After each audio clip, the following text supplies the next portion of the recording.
Hi guys, so in this video we're going to be going through part 1, which will be the primer stage on this Ford RS Turbo respray that we're doing.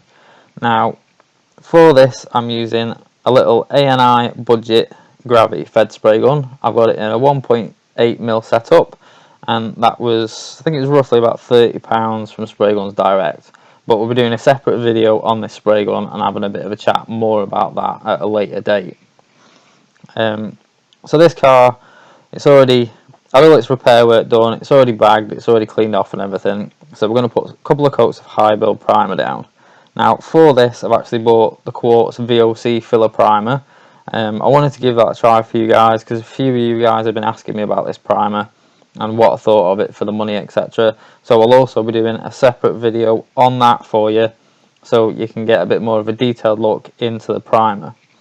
So I'm running this primer at a 4:1 mix ratio, and I've got 10% fast thinner in it. So what we're going to do to start off with this car is, as you can see, everything's bagged up, everything's clean, everything's nice, and we're ready to start shooting this high build straight down on this shell. So the first thing that we're going to do is we're going to concentrate on these repaired areas. Now roughly gun settings wise, I was around about 20 to 25 psi and about 3/4 out on the fluid, and we left it on a full fan. Now you will see me tweaking the gauge quite a lot in this 3-part video series, just because at this point obviously everything was new. It was a whole new setup, new booth, compressor, regulators, airlines, everything. So I was trying to get everything set up to the right point. So to start off with, as you can see, we're just going to pop round and we're just going to put a little bit of a coat on all these repaired areas, basically just to seal these in and just give them a light coat first rather than doing a full wet coat on the car. And then we're going to let this really well flash off, and what this will do, this will aid you with your shrinking back, and it'll stop the primer pulling in so much on the coats that we're going to put down after this. So this initial stage is purely really just to stop shrink back, and it really does help if you go around first, spot up all your repaired areas with a sort of medium to wet coat, pop a nice coat on there, give it a good, I'd say 15-20 minutes to flash off, and then go around and put your full wets on coats over the car. Then it does actually work out a lot better, and it does stop things shrinking back. Now I did this with this Quartz primer, primed the whole car up, left it 2 days, blocked it all down. I've painted it up and it's been sat about a week now and there's nothing that's shrunk back. So for this primer I'll actually give it a thumbs up just for that. It was really good. I didn't leave the actual shell too long, it wasn't baked, and I didn't cure through it with an infrared, and it's sat for quite some time now and it does look really well, and like I say, nothing has shrunk back on it, so I'm quite impressed actually. For the money it does seem like a really good primer, and it has got a really high build to it, even in the tin. Compared to the Capsy primer, the Capsy primer seems to separate loads, whereas this in the tin, you stirred it up, it was easy to stir up, it was really nice and thick, had a good even consistency to it, so you weren't fighting with it straight out of the tin to try and mix it up and get it to a point where it was mixable to put in the gun. Okay, so as I was saying, that's coat number 1, which is basically to go around and seal all your repair work in. So now coat number 2, what we're going to do is we're going to go around now, I'm going to give everything, all the shuts, all the edges, a really good, nice, now full wet closed coat of the high build. Now this little spray gun was £30 spray gun. I have to say, for a budget model spray gun, it performed really well.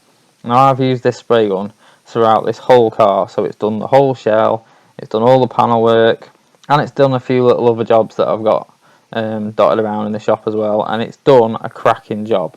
£30 for the money, I can't really fault this little spray gun. It's been a good little workhorse so far, and as time goes on I'll let you guys know a bit more about how it's actually lasting over time. The only thing I'd say is that the actual pot itself isn't the best. The lid's not the world's best fit for screwing on and off, but at the end of the day, it's a £30 spray gun. You're not spending, £100, £200 on a spray gun.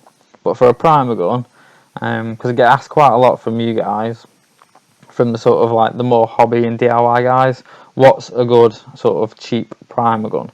Now in the past I'd say the DeVilbiss FLG, which if you've got the extra money to spend, I'd still go for the 1.8 FLG over this 1.8 ANI, just because I think the FLG will probably last longer. But if you're on a budget and maybe you're doing a little bit at home and you're just having a bit of a tinker, or you just haven't got the budget for DeVilbiss yet, then definitely 30 quid on one of these, I'd say that you can't really go wrong. The pot issue, it's not too much of an issue, but it's just a bit of a poor fit, I think, for the lid.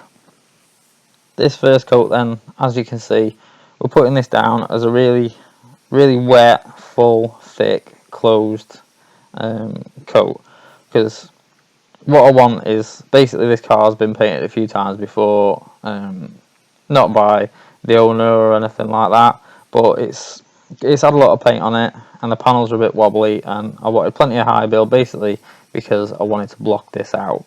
So once all this was done, I went over this with a long block over all the flat surfaces with a 240. Then I went over the whole car with a P400 on the DA, and then we give it a final little bit of a tickling up before we actually got it into base and then clear. But basically what I'm going for here is I want the build. I want all this old paint sealed right back and sealed in. I want a bit of something to block into. So this first coat is basically how we're going to carry on with this job. I think I put down 3 wet coats after this. So it had your first initial coat just on your primer work, and your first initial coat just went over your repair work. Then from then on, I then put 3 full wet coats over the whole car, and that was job finished really. As far as build wise went, I only got a couple of small rub throughs when I was actually doing the blocking work on it, and like I say, I went a 240 and a 400, so it was quite harsh the way that I blocked it down. But even so, for what was in effect 3 full wet coats, and not 4 like I'd usually put down, this primer had plenty to bite into, and there was plenty of meat there to take out and smooth this car out with. So primer wise, again, another thumbs up for that.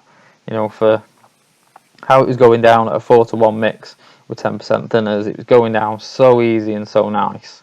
And then to be able to block it like that and only get a very small number of rub throughs, and when I say small number of rub throughs, I mean you can count them on one hand over the whole car, which for me was really good. And then where them rub throughs were, I used a bit of this, basically kind of wet on wet style. I just mixed it 4:1 to 1 with thinners, popped it in my 1.3 bell area through a filter, just dusted a little bit over them rub through areas, and then went over those with a bit of scotch just to make sure that there was no overspray on the panel, and painted up and base coated it, and we ended up with absolutely no issues whatsoever. And it has come out a really nice looking car now, so I have to say I am quite happy with the way that the primer and the spray gun and everything else performed, to be fair. I mean, booth wise at this point, obviously you guys know that I'm using the Carcoon mobile spray booth for this job, which this job is a little bit too big for this spray booth, but I have to say it did a cracking job. You'll see in part 3 when we do lacquer stage, there was a little bit of overspray that got held in the air, but I wasn't running the fan on full because I wanted to see what the booth performed like doing a respray. And obviously, even the manufacturer, when I got this booth, said it's not designed really for a respray, it's designed for small to medium repairs. But bearing in mind, obviously I need something really good to test this out, to give it a real good strong review and give it a real strong honest opinion, I did kind of throw it in at the deep end by doing this respray in it. Even so, I have to say, if the fan had been turned up full, in on the lacquer stage, then I don't think you'd have got much lingering overspray whatsoever.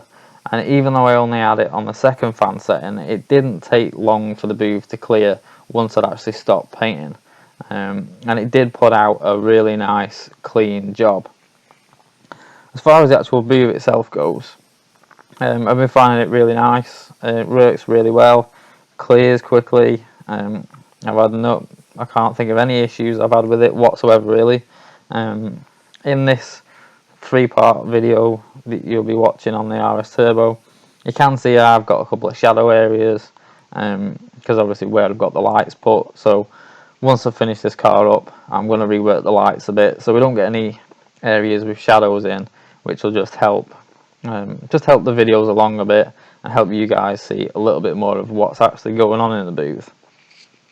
So, as I said, that was coat number 1 of a full wet coat, and then between each coat what I've done is I've given it around about 15 minutes for that coat to flash off and dry down, and then we're putting the next coat on top.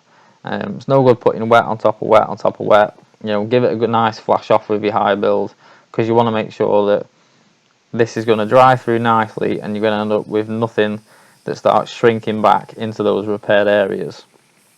So this is the actual final coat for me, which was coat number 3, and we're doing the same again. Going around all the edges, getting them nice and wet, making sure they're all nice and sealed in, and also the same over the whole panel work and all the flat areas of the car, because we want to make sure that this has got a really nice build and all over. You want to take as much care in painting your edges inside your door shuts as you do on the outside of the car, painting your flat surfaces and the easy to reach areas, because if you're going to be blocking it all over and you want it to be a really nice finish, and also with a car like this where it's got a lot of old paint on it, it's got a lot of different types of paint on it because it's had a lot of paint over its lifetime, and obviously a car of this age, paint technology's changed a lot, so it's probably been painted in 3 to 4 different types of paint over its life. So by putting a really good strong 2K high build primer over it to seal all that back will really help you along when you come to putting your base coat and your lacquer down, because the last thing that you want is you don't want to start getting fry ups and start getting areas that start reacting because of all this old paint underneath. I think I was quite lucky on this. I only had one area on one bumper that reacted. So as far as the whole car goes, it's worth spending that little bit extra time doing a full sealed coat of primer all over the car, and spending the time blocking it down and putting the right prep work in it, and also when you do your block work, making sure you just put a little bit of wet on wet or something over those rub throughs, which will help prevent anything again frying up or any edges appearing when you start putting your base coat down, because that's the last thing you want when you put this much time and this much effort into making a car like this a nice motor again. So guys, that for me is about it for part 1. As usual, if you've got any questions, if you've got any queries, if you want to know anything about the spray gun or the products or anything that we're using in this video, drop a comment in the box below and I'll do my best to try and answer every single one of you, the same as I do in all the videos. If you're new to the channel, welcome and thanks for watching. Please don't forget to like and subscribe. We're getting quite a few nice subscribers now. We get a lot of regulars that are commenting, and it's nice to see from a point of view of the guy who's actually spending the time making these videos for you guys and putting in the time to make what you want to see. So that's it for me now guys, and I'll see you again soon.